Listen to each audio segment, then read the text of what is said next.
السلام علیکم ناظرین۔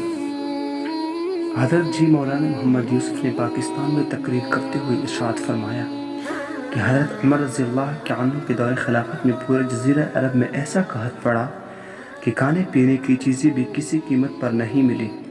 فاقوں کی شدت کی وجہ سے لوگ انتقال کر رہے تھے۔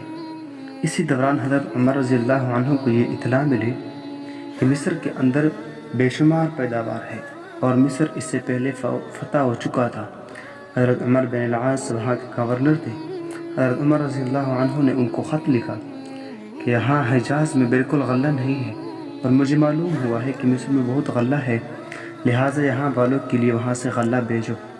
گورنر صاحب نے جواب تحریر فرمایا، آپ مطمئن رہیے، میں اتنا بڑا قافلہ غلے سے لدوا کر بھیجوں گا۔ اس کا پہلا اونٹ مدینہ میں اتر رہا ہوگا اور آخری اونٹ مصر میں لد رہا ہوگا۔ مصر اور حجاز کا 1 مہینے کا راستہ ہے جو اس زمانے میں اونٹوں کے ذریعے طے کیا جاتا تھا۔ یہ سارا راستہ غلے کے اونٹوں سے بھر دوں گا۔ چنانچہ غلہ آیا اور اتنا ہی آیا، اور مدینہ پاک میں اور اطراف میں منادی کروا دی گئی کہ جس کا جی چاہے حضرت عمر رضی اللہ عنہ کے دسترخوان پر کھانا کھائے اور جس کا جی چاہے اپنا راشن اپنے گھر لے جائے۔ چنانچہ ہزار لوگوں نے وہیں دسترخوان پر کھانا کھایا اور بہت سے اپنے گھر لے گئے۔ ایک صحابی جو جنگل میں اپنے ٹھکانے پر رہتے تھے، انہوں نے بھی آنے جانے والوں سے سنا کہ مدینہ پاک میں غلہ آ گیا ہے اور تقسیم ہو رہا ہے۔ ان کے پاس ایک بکری تھی۔ انہوں نے سوچا کہ میں چلا جاؤں گا اور اکیلی بکری کو کوئی جانور وغیرہ کھا جائے گا، لاؤ بکری کو ذبح کر لو اور کھا لو کہ چلنے کی طاقت آ جائے گی۔ چنانچہ بکری کو ذبح کیا تو ایک قطرہ بھی خون نہ نکلا۔ یہ منظر دیکھ کر وہ صحابی رو پڑے اور سر پکڑ کر بیٹھ گئے کہ ہمارا بھی برا حال ہے، اور تو اور ہمارے جانوروں کا بھی خون خشک ہو گیا۔ بکری میں خون تب ہوتا جب چارہ کھاتی، جب پانی پیتی، جب نہ چارہ کھایا نہ پانی پیا تو خون نہ رہا اور نہ نکلا۔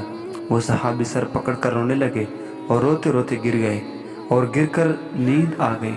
نیند میں انہوں نے دیکھا کہ رسول اللہ صلی اللہ علیہ وسلم تشریف لائے اور فرمایا کہ عمر رضی اللہ عنہ کے پاس جاؤ اور میری طرف سے سلام کہہ دو اور کہہ دو کہ تو بڑا عقل مند تھا، تیرے عقل کی کیا ہوا۔ یہ صحابے اٹھے اور گرتے پڑتے مدینہ طیبہ پہنچے اور حضرت عمر کے دروازے پر دستک دی اور کہا، رسول اللہ صلی اللہ علیہ وسلم کا قاصد اجازت طلب کرتا ہے۔ حضرت عمر رضی اللہ عنہ ننگے پیر مکان سے باہر تک آئے، پوچھا کیا بات ہے۔ انہوں نے خواب کا پورا قصہ بیان کیا۔ حضرت عمر رضی اللہ عنہ سن کر لرز گئے اور کہنے لگے کہ مجھ سے کوئی غلطی ہوئی۔ اس وقت مدینہ پاک میں جو اہل رائے تھے ان کو جمع کیا اور ارشاد فرمایا کہ بھائی، بار بار میں تم لوگوں سے کہتا رہا کہ اگر مجھ سے کوئی چوک ہو جائے تو مجھے منتبہ کر دیا جائے، مگر تم لوگوں نے مجھے منتبہ نہیں کیا۔ میرے آقا جناب محمد رسول اللہ صلی اللہ علیہ وسلم نے مجھے پیغام بھیجا ہے، بتاؤ مجھ سے کیا غلطی ہوئی۔ صحابہ رضی اللہ عنہ نے کہا کہ ہماری سمجھ میں تو کوئی غلطی نہیں آئی۔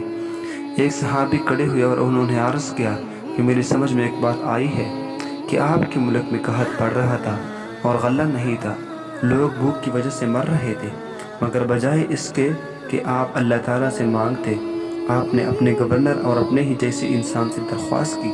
یہ ہے وہ غلطی۔ حضرت عمر رضی اللہ تعالی عنہ نے فرمایا، یہی غلطی ہے۔